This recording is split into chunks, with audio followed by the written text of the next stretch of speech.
The dropship Selene cut across the cobalt ice plains of Varith, its hull trembling with every gust from the red dwarf above. Flares from the star painted the auroras in long ribbons of crimson and violet, staining the frozen ridges in restless color. Dr. Mara Lean pressed her gloved hand against the viewport, eyes narrowed. Even from orbit the archive moon had looked alien, but here, in the heart of the canyon carved by glaciers older than humankind, it felt like stepping into the marrow of the galaxy's past. "Landing in 1 minute," Pilot Kaido Rin called from the cockpit, his voice steady, though his fingers flicked nervously over controls. "Sensors are half-blind in this interference. Feels like flying through ink." Mara adjusted the halo resting at her temples, a band of silver laced with neurofilaments. The echo reader pulsed faintly, tuned to the crystal spires beneath the ice. "We'll be fine. The Tau Wraith left beacons. They want us to find this place. Or they want to test who dares to enter," muttered Adissam Bey, the security lead. He sat across from Mara, exosuit plates gleaming, rifle mag locked against his thigh. "I don't like unknown rules. You can't shoot at riddles." The Selene shuddered into its descent tunnel, a natural shaft polished smooth as glass. Lights flared, and the ship came to rest on a ledge marked with hexagonal patterns. Mara unbuckled quickly, brushing her thumb over a small bracelet of engraved beads. One bead bore the name of her cousin, killed during the Orion Cataclysm. She had worn it ever since, a reminder that archives mattered more than weapons. "Memory is armor," she whispered to herself. The outer door opened with a hiss. Cold vapor coiled around them, sparkling in the auroral light. The landing chamber yawned ahead, walls of deep blue ice, carved with crystalline veins like frozen lightning. Tiny bells hung in recesses, swaying in the thin currents of air that seeped through hidden vents. Each bell struck a different note, faint but resonant, as if the place itself was humming. Kaido lifted his visor and blinked at the sound. "Wind chimes in a tomb. Creepy but beautiful. They're navigation markers," Mara explained, stepping carefully onto the ice. "The Tau Wraith used resonance as language. Every tone means something: welcome, warning, direction." Adissa's voice rumbled in her comms. "Then tell me which one means trap." They advanced through the chamber toward the heart of the canyon wall. A massive aperture waited there, hexagonal and black, a pupil staring out of the frozen world. As they approached, the aperture dilated, petals of ice sliding aside. Vapor poured out, curling around them like breath. Mara felt the halo at her temples ignite, filaments threading into her skin. The crystals beneath the ice were calling. She knelt, pressing her palm to the surface. A flood of images surged into her vision. Bridges of glass stretched across endless winds, a people made of light and voice, a council speaking in paired words, door/lock, river/dam, memory/weapon. And then, clear and cold, a phrase that had haunted xenologists for centuries: "We remember, and we warn." She pulled back sharply, chest heaving. "What did you see?" Adissa asked. "The same as every translation," she answered, though her voice wavered. "But sharper, heavier. As if they expected us, not anyone else." Before she could elaborate, the comms crackled. An unfamiliar voice, smooth and deliberate, filled her helmet. "Terran vessel Selene, this is the Conclave cruiser dictum of orbits. You are trespassing on a site of shared galactic heritage. We request immediate co-custodianship under the emergency writ." Mara froze. The Conclave had come faster than expected. Adissa cursed. "Cell's here." "Of course he is." Kaido shot Mara a look. "We knew this was possible." "What now?" Mara steadied herself. "We secure whatever the witness holds before the Conclave wraps it in legal nets." Another transmission cut in, rich with calculated courtesy. "Dr. Aleem, is it? I am Arch-Strategist Varen Cell. It would be a tragedy if misunderstanding stained this archive. Allow us to assist in keeping truth intact." Mara closed her eyes for a moment. She knew his reputation, an architect of wars engineered to look accidental, a master at bending treaties into weapons. His doctrine was simple: control through fear. If he seized the Tau Wraith archives, history itself would be rewritten at his command. She forced her voice steady. This site is under Terran protection. We will preserve its integrity without interference. Interference? Varen's tone never faltered. On the contrary. Fear is the best safeguard of memory. Without it, history erodes into myth. Let us build fear together. Adissa spat into the comms. Sounds like chains to me. Then, Varen replied smoothly. Chains of remembrance. Better that than an open door leading to chaos. The line cut. Silence lingered, heavier than the ice above. Mara looked at her companions. He'll land troops soon. We don't have long. Kaito's jaw tightened. So we dive deeper. They pressed forward, entering the aperture.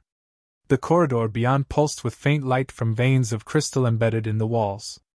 Each step echoed as though the ice remembered their weight. Bells sang faintly in the distance, harmonizing into chords that rose and fell with their breathing. At last, they reached a chamber vast as a cathedral. In the center rose a column of crystal lenses stacked like a tower of frozen suns. Light bent and refracted within it, scattering arcs across the cavern. The witness engine. The halo on Mara's head burned with intensity.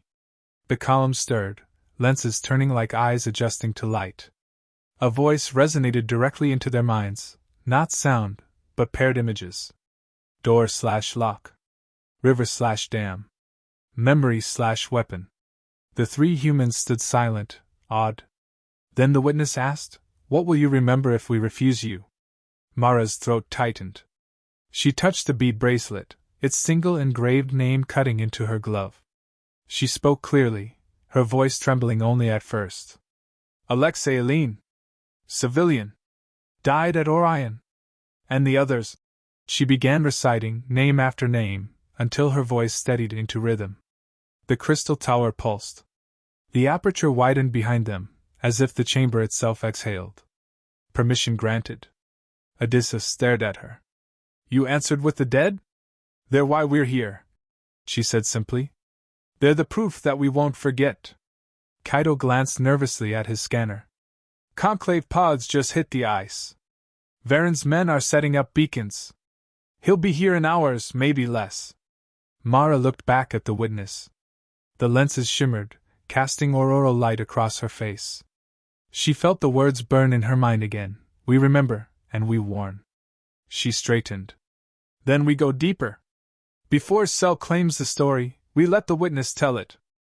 The descent twisted deeper into the marrow of Vareth. Ice walls shimmered with refracted aurora, their veins glowing like capillaries of frozen fire.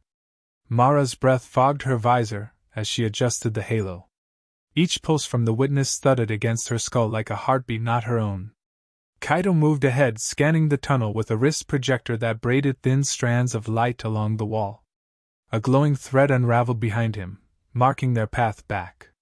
Path's tight but stable, he said. Pressure's shifting though, like the whole glacier is listening. Adissa checked his suit seals, rifle lowered but ready. Glaciers don't listen. Enemies do. And Cell's men are digging through the surface.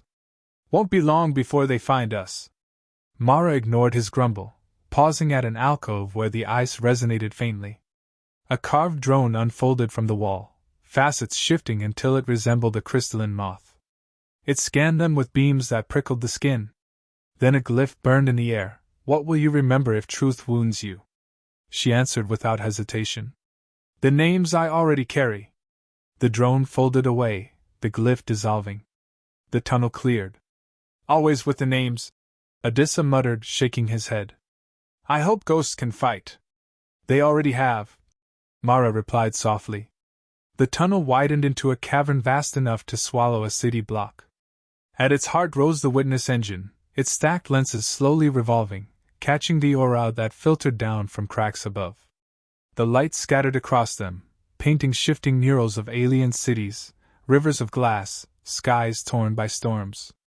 The presence in Mara's mind strengthened, no longer whispers but a voice made of images. Door/lock. River/dam. Memory/weapon. Adissa flinched. Feels like someone hammering my skull. It's not language.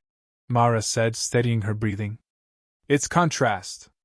It's giving us choices. Before she could press further, alarms spiked in her comm. Kaido cursed. Incoming transmissions, conclave shuttles breaching the surface. They've deployed in 3 vectors. Cell isn't waiting for an invitation. Adissa swore under his breath. Of course not. That fox wants the henhouse gutted before we even smell smoke. Mara considered quickly.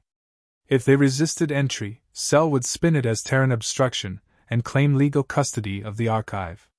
If they yielded, the Conclave would rewrite the record to its liking. Neither option held ground. Unless. Invite him in, she said. Both men stared at her. You've lost your mind, Adissa snapped. He'll twist anything we show him. Not here, Mara countered. Not in front of the witness. Lies can't survive in this chamber. If he comes, he'll be bound to the same oath we are. Kaido frowned. And if he tries to seize it anyway? Then the witness will judge his words against his intent. If he lies, the record itself rejects him. It's the only way to strip him of control. Adissa muttered. We're putting a wolf in the archive and hoping the archive has teeth. Exactly, Mara said. And those teeth are sharper than any blade. She transmitted the offer. Silence stretched before a reply came, Varen's voice smooth and unhurried. Dr. Eileen. I must confess I expected defiance, not courtesy. Very well. I will descend. Together we will test what this relic considers truth. The chamber dimmed as pressure shifted. Minutes later, figures entered, Varen in an exomantle of dark alloy, flanked by mirror-armored guards whose helmets reflected the humans' own faces back at them. The strategist's eyes flicked across the cavern before settling on the column. So this is the witness, he murmured. A machine that claims honesty. We shall see. The witness emitted a low chord. 2 glyphs flared before them, one for Mara, one for Varen. Each bore a line of images, chains breaking, rivers flowing, doors opening. The message was clear, both must speak. Mara lifted her head. I will remember all names, even those that shame my own people. The glyph dissolved into light, absorbed into the lenses. Varen placed a hand on his glyph. His voice carried ritual cadence. I will remember so that fear endures. Without fear, no peace survives. The glyph burned, then faded, accepted. Adissa muttered. Great. Now the fox wears our collar too. Varen turned his head slightly, his reflection glinting across the mirrored armor. Better a fox in a collar than wolves without leashes. Tell me, Doctor, have you considered that restraint is the rarest weapon of all? Mara met his gaze. Restraint is nothing if memory is false. You bend history to your needs. That's not restraint, it's manipulation. A flicker crossed his eyes, a hint of weariness. He leaned closer, voice dropping. My first command ended in panic. Ships burned because I hesitated. I keep their names on a tablet. Every treaty I shape, every war I engineer, fear keeps those names from repeating. She studied him. Fear alone won't protect them. Remembrance will. Before he could respond, Adissa's comms flared. Contact on the surface. One of Cell's captains is breaking formation. They're moving heavy equipment, targeting the relay station. Varen's face hardened. Rogue action. I gave no order. Then call them off. Adissa snapped. I cannot reach them through the ice at this depth. Adissa cursed. That relay holds our transmission keys. If it falls, the Conclave will claim sabotage and will be cut off. The cavern shook with a distant impact. Crystals chimed, brittle and strained. The witness lenses flared, projecting fractured images, empires burning, records erased, children nameless in rubble. Kaido shouted. Structural integrity dropping. If the relay goes, this chamber collapses with it. The witness's voice surged through them, resonant and undeniable. Say the names you hid to protect your stories. Mara's chest tightened. She began to speak, naming victims from Orion, not only Terrans, but Conclave civilians whose deaths had been redacted from official records. each syllable cut like glass. Varen stiffened, then whispered names of his own, the crew he had lost. His voice cracked on the last. The cavern steadied slightly, the lenses spinning faster. The record was opening. Then another impact roared above. Ice fractured in jagged veins across the ceiling. Shards rained down, clattering against armor. Kaito's scanner screamed. That idiot fired a kinetic slug! The relays hit, pressure wave coming! The witness tower blazed white, beams cutting into every shadow. A final phrase branded itself into their minds. The last record begins. The cavern rumbled, massive slabs of ice groaning. Mara's heart pounded. Truth was rising, but collapse might bury it forever. The cavern roared like a collapsing cathedral. Ice split overhead, spraying shards into the witness chamber. The stacked lenses flared, stabilizing themselves with beams of light that fused cracks into temporary glass buttresses. Mara clutched the halo at her temples, her mind seared with images. The Tau-wraith gathered in circles, voices like wind, faces blurred by their own forgetting. Adissa braced himself against the wall, rifle steady. That slug just tore half the relay apart. If another hits, this whole chamber's finished. Kaito checked his scanner. The rogue ship is still firing warning rounds. If one slips lower, it'll bury us alive. Mara forced herself upright. The witness is still transmitting. It hasn't given up. We hold. Varen's mirrored guards shifted uneasily, reflections of Mara's determined face staring back at her. The strategist's own expression was unreadable, but his voice carried calm steel. Your Admiralty will think you've lost control. They'll want the chamber sealed until the Conclave can restore order. She shot him a look. And give you the power to edit what comes next? No. The record is speaking. We let it finish. The witness pulsed, projecting an ocean of images into their minds. Cities of glass towers fell under storms of fire. Archives burned, their keepers silent. Then a final council, Tau-wraith elders admitting they had erased names that shamed them. They warned themselves, and any who came after, that memory, once trimmed for convenience, becomes a blade against its keeper. We warn of humans still. The phrase struck like thunder. Mara staggered, clutching her bracelet. The meaning crystallized. It's not a threat against us, she whispered. It's a caution for us. They weren't warning others about humanity. They were warning us about ourselves. Kaito frowned. Then what's the test? To see if we carry truth without cutting it down, Mara said. The witness lenses pivoted, revealing a second layer of memory, Orion. Entire casualty lists unfurled. Terran civilians, soldiers, but also Conclave dead, the very names both sides had hidden. The chamber demanded a choice: suppress the record or broadcast it entire, unedited, to every channel. Varen's jaw tightened. Release this and your own people collapse under shame. Do you think your council will forgive you? Half your leaders will call for your dismissal. Some will call you traitor. Mara steadied her voice. That doesn't matter. If we censor, the warning comes true. We become the ones who lock doors. Adissa's calms blared. Fleet wants status. Should I tell them we're in control? No, Mara said. Tell them we're broadcasting. The witness flared, and the names began. Mara spoke first. Her voice carried across Terran space. Alexei Aline. Civilian. Orion Cataclysm. Never forgotten. She continued steady, until Adissa took over, then Kaito, then other voices joined, station operators, miners, teachers, strangers across the network. The reading became a chorus, unbroken, flowing from one voice to the next. On the surface, the rogue captain panicked. They're exposing everything. Shut it down! His ship charged weapons. In orbit, Terran cannons locked onto his hull. Targeting lattices snapped across his shields, countdowns glowing at 0. Yet they did not fire. Instead, Fleet broadcast the live firing solutions, proof of restraint, not destruction. Adissa grinned grimly.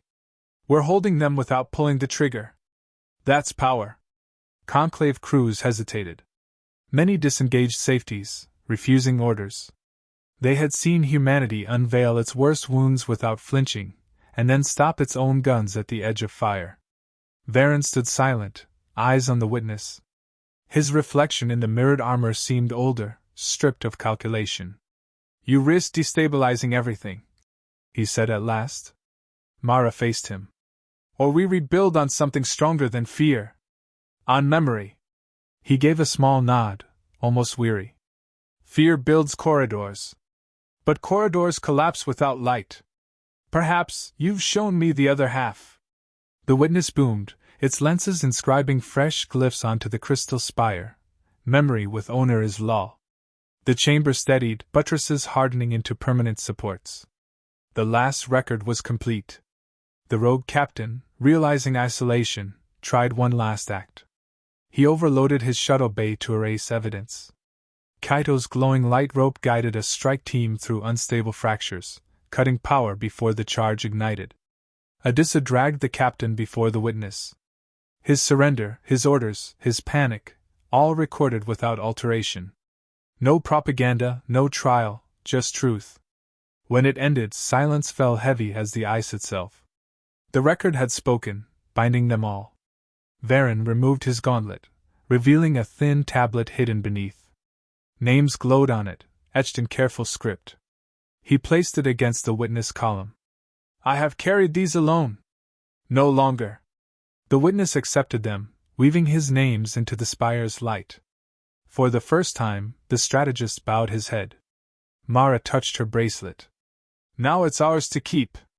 Not hidden, not cut. Carried." Above, the aurora surged brighter, painting the ice in rivers of green and gold. Later, back in orbit, messages swept across Terran space. The Varith Compact was drafted in hours. Any power claiming access to memory engines must bind themselves to public oaths, never altering what the record revealed. Witness engines would no longer be relics. They would become guardians of honesty. The Rogue's Act became a cautionary tale. His name, too, entered the record. Not erased, not excused. Remembered. In Halcyon, the council chambers burned with debate, but the people had already decided. The names had been read. Humanity's reputation shifted, not for cruelty or conquest, but for carrying its own scars before the galaxy. On Varith, Mara lingered in the cavern one last time. The witness tower glowed, a new vein inscribed in both Tauraith and Terran script. "We warn of humans still, who remember." Adissa joined her, arms folded. "Think the galaxy will ever thank us?" "Doesn't matter," Mara said. "We didn't do it for thanks. We did it so no one forgets again." Kaito's voice drifted from the tunnel. "Transport's ready? Unless you plan on staying here reciting until your throat gives out." Mara smiled faintly. She looked once more at the column, then turned away. The door behind them remained open, the bells still singing.